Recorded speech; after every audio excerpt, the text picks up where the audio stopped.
আমাদের মুসলিম সমাজের মধ্যে কিছু মানবতাবাদী লোক আছে, বলে না মনুষ্য ধর্ম, মনুষ্যত্বের ধর্ম, মানব ধর্ম, মনুষ্যত্বের ধর্ম আর মানব ধর্ম, এগুলো হলো নাস্তিকদের কথাবার্তা। মানুষের ধর্ম হলো আল্লাহ যেটা মনোনীত করেছেন ওইটাই ইসলাম। কিসের ফালতু কথাবার্তা? এটা একেবারে ফালতু কথা, এইগুলো হলো অনিসলামী কথা।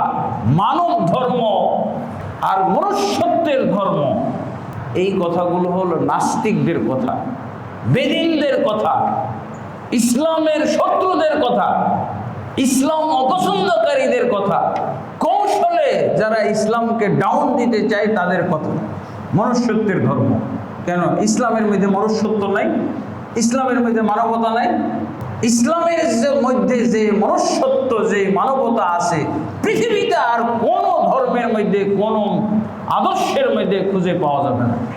তার মানে যে ইসলামে প্রবেশ করলো, ইসলাম চর্চা করলো, তার চেয়ে মানবতাবাদী আর কাউকে পাওয়া যাবে না, তার চেয়ে মনুষ্যত্বের অধিকারী ব্যক্তি আর খুঁজে পাওয়া যাবে না। যদি কেউ বলে যে আছে, তাহলে সে মিথ্যু। আর প্রচলিত মুসলিম দেখে যদি কেউ চিন্তা করে, আমাদের দেশের প্রচলিত মুসলিমরা কি করে? চিন্তাই করে। প্রচলিত মুসলিমদের কাজ কি? ওরা ছিনতাই করবে, ওরা ডাকাতি করবে, ওরা চুরি করবে, ওরা দুর্নীতি করবে, ওরা প্রতারণা করবে, ওরা ভেজাল মিশাবে, ওরা মাপে কম দিবে, ওরা মিথ্যা কথা বলবে, ওয়াদা ভঙ্গ করবে। এগুলো হলো প্রচলিত মুসলিমদের কাজ, দৈনন্দিন কাজ। আর রাজনীতিতে ঢুকে গেলে তো ওর সত্য কথা বলাই হারাম, নিষেধ। ওয়াদা রক্ষা করা নিষেধ, হারাম। খেয়ানত করতে হবে, খালি ওয়াদা ভঙ্গ করো, প্রতিশ্রুতি। আবার ওরা নিয়ম বলে দেয় কি, রাজনীতিতে শেষ কথা বলে কিছু নাই, ফাইনাল কথা বলে কিছু নাই। মানে ফাইনালের পরে আরো 10-20 রকমের কথা বলবে, এটার ভূমিকা দিয়ে দিছে, এটার পথ খুলে দিয়েছে। এই জন্য মুসলিম হয়ে গেলে, ইসলামে প্রবেশ করলে, সত্যিকার অর্থে মুসলিম হলে, পরিপূর্ণভাবে ইসলামে প্রবেশ করলে তার ভিতরে মনুষ্যত্বের আপনি কোনো ঘাটতি পাবেন না। 100% মনুষ্যত্ব পাবেন, তাকে মানবিক পাবেন। এরা হলো কৌশলে ইসলাম বিরোধিতা করে, যে বারবার হজ না করে ওটা টাকা দান করে দিলেই তো হয়, বারবার উমরায় না গেলে দান করে দিলেই হয়, দান করলে আমি নবজাত শিশুর মতো হয়ে যাবে, এই হাদিসটা দেখো।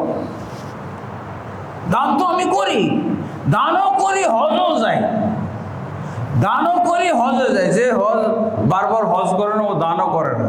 আমাদের এক হাজির সাথে তর্ক হয়েছে, তারা প্রতি বছর বা 2-1 বছর পর পরই হজে যায়। বলছে এই টাকাটা দিয়ে যদি আপনারা দান করে দেন তো ভালো হয় না? বলছে আপনি যে 90 লাখ টাকা দিয়ে গাড়ি কিনছেন, আপনি 20 লাখ টাকার গাড়ি কিনে আপনি যদি বাকি টাকা দান করে দেন, এটা হইতো না? আপনি যে ইউরোপ আমেরিকা ঘুরে বেড়ান, সেই টাকাটা আপনি ইউরোপ আমেরিকা না ঘুরে, কক্সবাজার না ঘুরে, ব্যাংকক না ঘুরে, ওই টাকাটা দান করে দিলে হয় না? আপনি যে এত শত কোটি টাকার মালিক, কোটিপতি, আপনি যে টাকাগুলো অপচয় করেন, খামাখা আপনি খরচ করেন, অযথা খরচ করেন, পাপের ক্ষেত্রে, অন্যায় অপকর্ম অপরাধের ক্ষেত্রে খরচ করেন, এগুলো না করে আপনি দান করে দিলে পারেন না? হজ উমরার ক্ষেত্রে খালি এই যুক্তি, হ্যাঁ, যে হজে না গিয়ে বারবার উমরায় না গিয়ে টাকাটা দান করে দিন। কিন্তু দেখা যাবে যে ওরা 1 টাকাও দান করে না, খালি ওয়াজ করে, কিন্তু দান করে না।